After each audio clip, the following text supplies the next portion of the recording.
नमस्कार, बहुत स्वागत है आपका। मैं हूं सूर्या त्रिपाठी और आप देख रहे हैं भारत एक्सप्रेस।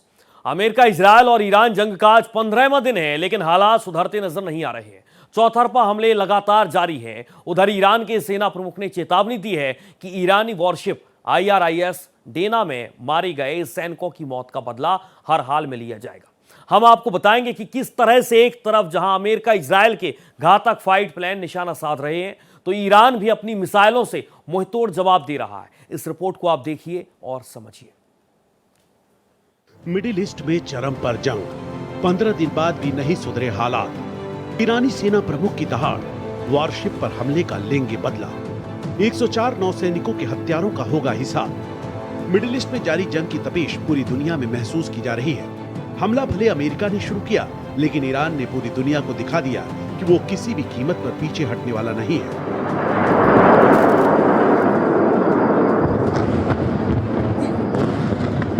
ईरान के सेना प्रमुख अमीर हातमी ने कहा कि हिंद महासागर में ईरान के वॉरशिप पर हुए अमेरिकी हमले का जवाब जरूर दिया जाएगा। हमला हिंद महासागर में श्रीलंका के गाली शहर के पास समुद्र में 4 मार्च की सुबह किया गया था। ईरानी सरकारी न्यूज एजेंसी IRNA के मुताबिक वॉरशिप सैन्य अभ्यास के बाद हिंद महासागर से वापस ईरान की ओर लौट रहा था, तभी उस पर हमला कर दिया गया। इस हमले में ईरान के वॉरशिप IRIS डेना के 104 नौसैनिकों की मौत हो गई थी। ईरानी सेना प्रमुख ने दुश्मन देशों को चिताया कि डेना जहाज और उसके जवानों की कुर्बानी ईरान की नौसेना के इतिहास में हमेशा याद रखी जाएगी। उन्होंने ये भी कहा कि ईरान अपनी समुद्री सीमाओं की रक्षा करने के साथ नौसेना को और मजबूत बनाएगा। ईरान के 56 ऐतिहासिक स्थलों पर हमला, म्यूजियम, ऐतिहासिक इमारतों को नुकसान। अमेरिका और इजराइल ईरान पर घातक वार कर रहे हैं, जिससे ईरान के 56 ऐतिहासिक स्थलों को खासा नुकसान पहुंचा है। इनमें कई म्यूजियम और पुरानी ऐतिहासिक इमारतें शामिल हैं। ईरान के संस्कृति मंत्रालय ने बताया कि युद्ध शुरू होने के बाद हुए हमलों में इन जगहों को काफी नुकसान हुआ है। रिपोर्ट के मुताबिक सबसे ज्यादा नुकसान तेहरान में हुआ है, जहां 19 ऐतिहासिक इमारतें प्रभावित हुई हैं। इसके अलावा कुर्दिस्तान प्रांत में भी 12 बड़े ऐतिहासिक स्थलों को नुकसान पहुंचा है। ईरान में परिवार के 6 लोगों की मौत। इस जंग ने किस तरह से इंसानी जान को नुकसान पहुंचाया है, उसकी बानगी ईरान के एवान शहर के एक रिहायशी इमारत पर हुए इजरायली अमेरिकी हमले से इस हमले में एक ही परिवार के 6 लोगों की मौत हो गई। मरने वालों में 6 महीने का एक बच्चा भी शामिल है। दुबई में हवाई हमला, 19 ड्रोन और बैलिस्टिक मिसाइल तबाह। वार पलटवार का दौर चरम पर है। अमेरिका इजराइल जहां कहर बरपा रहे हैं, वहीं ईरान भी खाड़ी देशों को अपने निशाने पर ले रहा है।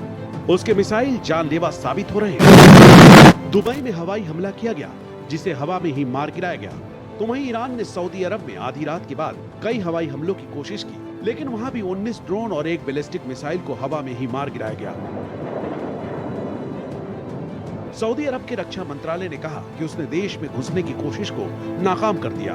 बहरीन में सायरन से खौफ, ओमान में खतरा बढ़ा। बहरीन में भी रात को सायरन बजाए गए और लोगों से सुरक्षित जगह पर जाने को कहा गया। इस बीच ओमान में खतरे को देखते हुए अमेरिका ने अपनी गैर जरूरी सरकारी कर्मचारियों और उनके परिवारों को देश छोड़ने को कहा है। इराक की राजधानी बगदाद में भी अमेरिकी दूतावास के हेलीपैड पर मिसाइल से हमला किया गया। उग्रवादी संगठन हमास की अपील, ईरान पड़ोसी देशों पर हमला रोके। जिस तरह से ईरान खाड़ी देशों को निशाना बना रहा है, उसको लेकर गाजा के उग्रवादी संगठन हमास तक ने उससे अपील की कि वो अपने पड़ोसी देशों पर हमले न करे। हमास ने कहा कि ईरान को अमेरिका और इजराइल के हमलों का जवाब देने का पूरा हक है, लेकिन अंतर्राष्ट्रीय कानून के मुताबिक ही जवाब दे। हमास ने पड़ोसी देशों से कहा कि वे आपस में भाईचारा बनाए रखते हुए जंग को रोकने की कोशिश करें। इजराइल का लेबनान पर अटैक, हेल्थ सेंटर में 12 की मौत। एक तरफ ईरान आग उगल रहा है, दूसरी तरफ अमेरिका और इजराइल मौत का खेल खेल रहे हैं। इजराइल ने लेबनान के एक हेल्थ सेंटर पर हमला कर 12 लोगों को मौत के घाट उतार दिया। मरने वालों में डॉक्टर, नर्स और मेडिकल कर्मचारी शामिल हैं। लेबनान के स्वास्थ्य मंत्रालय के मुताबिक मलबे में लोगों की तलाश अभी जारी है, इसलिए मरने वालों की संख्या बढ़ सकती है। आपको बता दें कि लेबनान में अब तक 773 लोगों की मौत हो चुकी है। इसमें 103 बच्चे शामिल हैं, तो 1900 से ज्यादा लोग घायल हुए हैं। मिडिल ईस्ट में अमेरिका ने बढ़ाई ताकत, amphibious assault ship USS Tripoli शामिल। उधर अमेरिका ने मिडिल ईस्ट में अपने सैनिकों की संख्या बढ़ाने का फैसला किया है। अमेरिका करीब 2500 मरीन सैनिक और कम से कम एक और युद्धपोत भेज रहा है, जिसमें घातक amphibious assault ship USS Tripoli शामिल है। इसके अलावा America marine expeditionary unit amphibious assault ship middle east में भेजकर अपनी ताकत को और मजबूत करने में जुटा है। इनके जरिए हेलीकॉप्टर और सैनिकों को समुद्र से सीधे तटीय इलाके में उतारकर हमला किया जाता है। कुल 2191 मौतें। अमेरिका, इजराइल और ईरान के बीच जारी जंग में मौत का आंकड़ा 2191 तक पहुंच गया है। लेबनान में 773 की मौत हुई तो इराक में 26 मारे गए। ईरान में 1348 लोगों की जान गई तो कुवैत में 6 लोग मारे गए। तो वहीं बहरीन में 2 लोगों की मौत हुई, जबकि सऊदी अरब में 2 मारे गए। यूएई में 6 की मौत हुई तो ओमान में एक शख्स जंग की भेंट चढ़ा है। जाहिर सी बात है, जंग की ये तपिश अभी शांत होती नहीं दिख रही है। हालात इतने मुश्किल होते जा रहे हैं जिसे देखकर लगता है कि अभी तो आगाज है, अंजाम अभी बाकी है। Bureau report, Bharat express. America के लिए फिलहाल सबसे बड़ा सिरदर्द ईरान के नए सुप्रीम लीडर मुस्तफा खामेनेई हैं, जिन पर अमेरिका ने $10 मिलियन का इनाम रख दिया है। मुस्तफा खामेनेई ने अपने संदेश में अमेरिका और इजराइल से मौत का बदला मौत से लेने की धमकी दी है। लेकिन सबसे बड़ा सवाल ये उठ रहा है कि क्या मुस्तफा खामेनेई जिंदा हैं? हम इसलिए कह रहे हैं क्योंकि मीडिया रिपोर्ट के हवाले से कहा जा रहा है कि मुस्तफा तेहरान के अस्पताल में जिंदगी और मौत के बीच जंग लड़ रहे हैं। आखिर मुस्तफा का सच क्या है, हम इस रिपोर्ट में खुलासा करेंगे। ईरानी सुप्रीम लीडर मुस्तफा पर इनाम। अमेरिका की ओर से $10 मिलियन। ईरान के कई बड़े नेताओं पर इनाम। अमेरिका ईरान को बर्बाद कर देने पर आमादा है तो ईरान भी उसके साथ शाह और मात का खेल खेल रहा है। अमेरिकी राष्ट्रपति ट्रंप ईरान के सुप्रीम लीडर मुस्तफा खामनेई से किस कदर परेशान है कि उन्होंने मुस्तफा खामनेई पर $10 मिलियन इनाम की घोषणा कर दी है। अमेरिकी विदेश विभाग के रिवॉर्ड्स फॉर जस्टिस कार्यक्रम के तहत मुस्तफा खामनेई का सुराग देने वालों को इनाम दिया जाएगा। यही नहीं, इस सूची में ईरान के सीनियर लीडर अली लारिजानी समेत कई बड़े मंत्री और अधिकारियों के नाम भी शामिल हैं। अमेरिका का आरोप है कि ये लोग ईरान के इस्लामिक रिवोल्यूशनरी गार्ड कॉर्प्स से जुड़े उस नेटवर्क का हिस्सा हैं जो दुनिया भर में हमलों और आतंकी गतिविधियों की योजना बनाते हैं। मुस्तफा खामनेई की धमकी, अमेरिका इजराइल से हर मौत का हिसाब।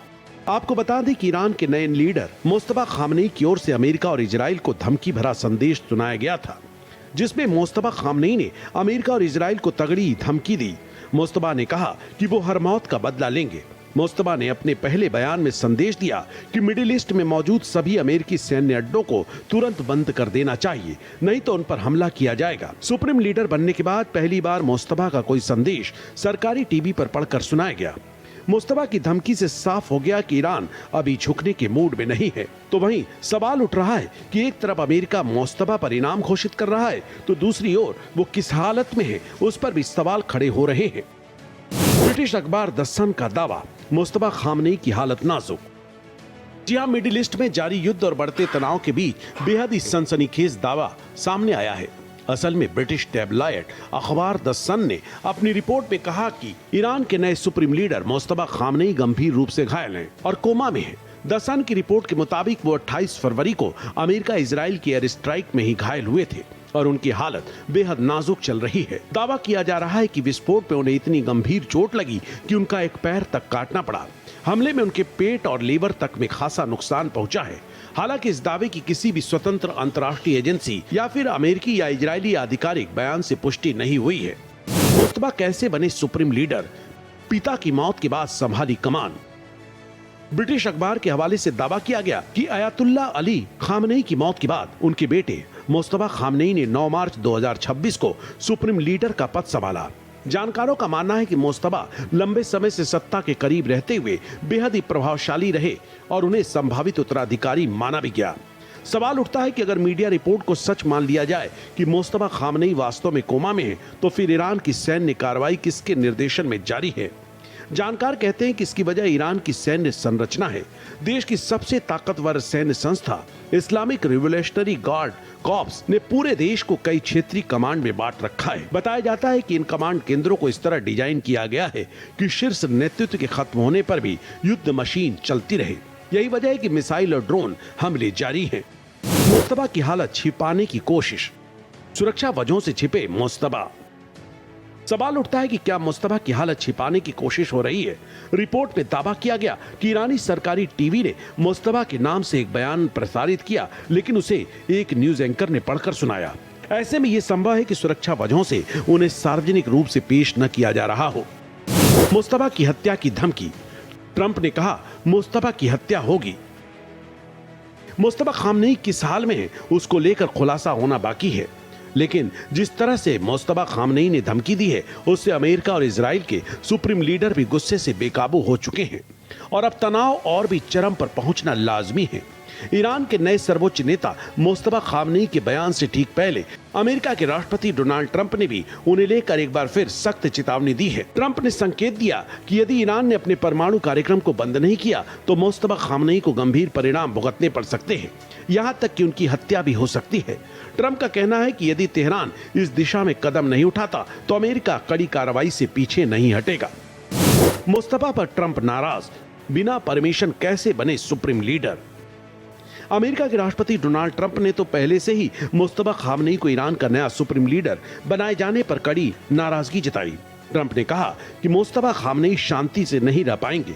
उन्होंने ये भी कहा कि अली खामनेई के दूसरे बेटे को ईरान का नया नेता बनना स्वीकार नहीं किया जा सकता। मुस्तफा की नियुक्ति से पहले ट्रंप ने कहा था कि अमेरिका की ईरान के अगले नेता के चयन में भूमिका होनी चाहिए, जैसे पहले वेनेजुएला के मामले में अमेरिका ने हस्तक्षेप किया था।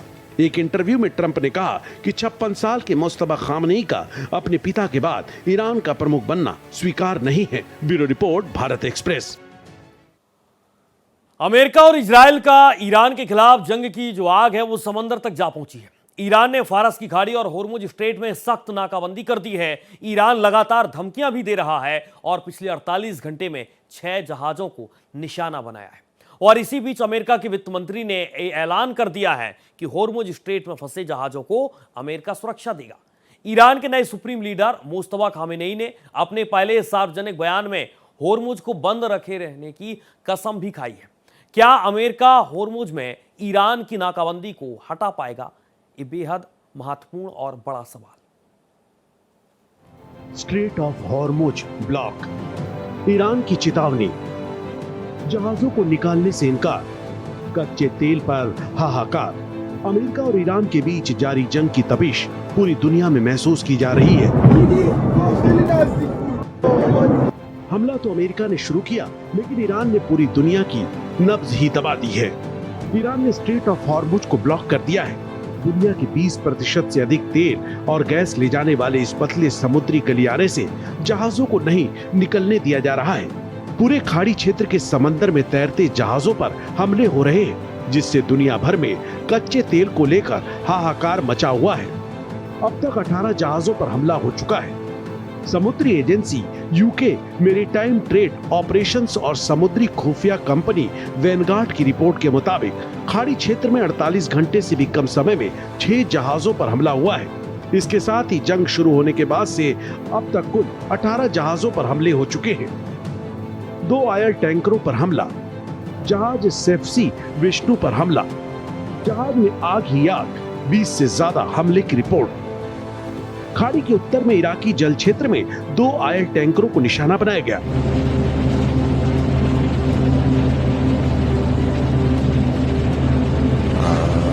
जहाजों पर किसी अनआइडेंटिफाइड प्रोजेक्टाइल से हमला किया गया। इससे पहले अमेरिका के स्वामित्व वाले जहाज सेफसी विष्णु पर हमला किया गया, जो भारत की ओर जा रहा था। उस पर विस्फोटक लेकर चल रही एक बिना चालक वाली तेज नाव से हमला हुआ, जिससे जहाज में आग लग गई। यूके मैरीटाइम ट्रेड ऑपरेशंस ने बताया कि Arabian gulf, straight of Hormuz और गल्फ ऑफ ओमान में समुद्री सुरक्षा का खतरा अभी भी अत्यंत गंभीर बना हुआ है।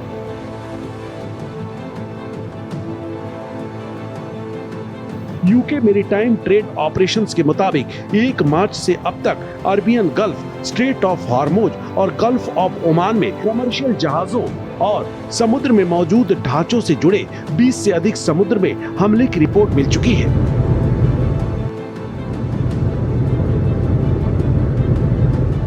ये हमले अलग अलग तरह के जहाज और अलग अलग देशों के झंडे वालों जहाजों पर किए गए हैं। होर्मुज में जो हमले किए जा रहे हैं उसमें ऐसा कोई पैटर्न नहीं है कि सिर्फ पश्चिमी देशों के स्वामित्व वाले जहाजों को ही निशाना बनाया जा रहा है। इससे संकेत मिलता है कि मौजूदा हमले किसी खास जहाज को निशाना बनाने की बजाय व्यापक समुद्री उथल पुथल पैदा करने के अभियान का हिस्सा हैं। हॉर्मुज पर मुस्तफा की धमकी, हॉर्मुज को बंद रखने की कसम। हॉर्मुज में जहाजों पर हो रहे हमलों के बीच ईरान के नए सुप्रीम लीडर मुस्तफा खामनेई ने अपने पहले सार्वजनिक बयान में हॉर्मुज को बंद रखने की कसम खाई है। मुस्तफा ने कहा कि ईरानी जनता की चाहत है कि प्रभावी और दुश्मन को पछतावा कराने वाली रक्षा जारी रखी जाए। इसके अलावा स्ट्रेट ऑफ हॉर्मुज को बंद करने के दबाव का इस्तेमाल भी निश्चित रूप से जारी रहना चाहिए। मुस्तफा खामनेई ने जिस तरह से स्ट्रेट ऑफ हॉर्मुज की नाकेबंदी जारी रखने की बात कही है, उससे तनाव और बढ़ सकता है। अमेरिकी नौसेना ने संभाली कमान, हॉर्मुज स्ट्रेट में तेल टैंकरों की सुरक्षा, मिसाइल अटैक से 20 मिलियन बैरल क्रूड ऑयल को सुरक्षा। इस बीच अमेरिकी वित्त मंत्री स्कॉट बेसेंट ने बड़ा ऐलान किया। उन्होंने कहा कि जैसे ही सैन्य रूप से संभव होगा, अमेरिकी नौसेना किसी अंतर्राष्ट्रीय गठबंधन के साथ मिलकर तेल टैंकरों को हॉर्मुज स्ट्रेट से सुरक्षित निकालने के लिए एस्कॉर्ट करेगी। वहीं अमेरिका के रक्षा मंत्री पीट हेगसेथ ने दावा किया कि अमेरिकी इजरायली एयरफोर्स ने ईरान की सैन्य ताकत को नष्ट कर दिया है और अब उसके पास कोई सक्रिय एयरफोर्स, नेवी और मिसाइल निर्माण क्षमता नहीं बची है। हेगसेथ के मुताबिक ईरान के मिसाइल भंडार और ड्रोन लगभग खत्म हो चुके हैं। उनके मिसाइल लॉन्चर और ड्रोन या तो नष्ट किए जा रहे हैं या हवा में मार दिए जा रहे हैं। उनके मिसाइल भंडार में 90% की कमी आ चुकी है।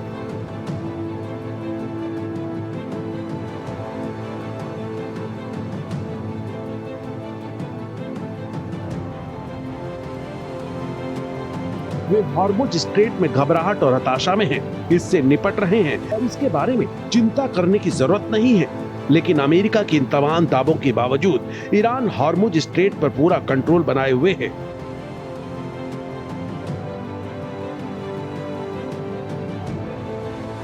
हॉर्मुज स्ट्रेट की नाकेबंदी का असर पूरी दुनिया पर पड़ रहा है। यहाँ से रोजाना करीब 20 मिलियन बैरल क्रूड ऑयल गुजरता है, जो वैश्विक खपत का करीब 5वां हिस्सा है। ऐसे में अगर हॉर्मुज स्ट्रेट ज्यादा दिनों तक बंद रहा तो ग्लोबल एनर्जी सप्लाई पर बड़ा असर पड़ेगा और दुनिया भर में तेल संकट से कोहराम मच जाएगा।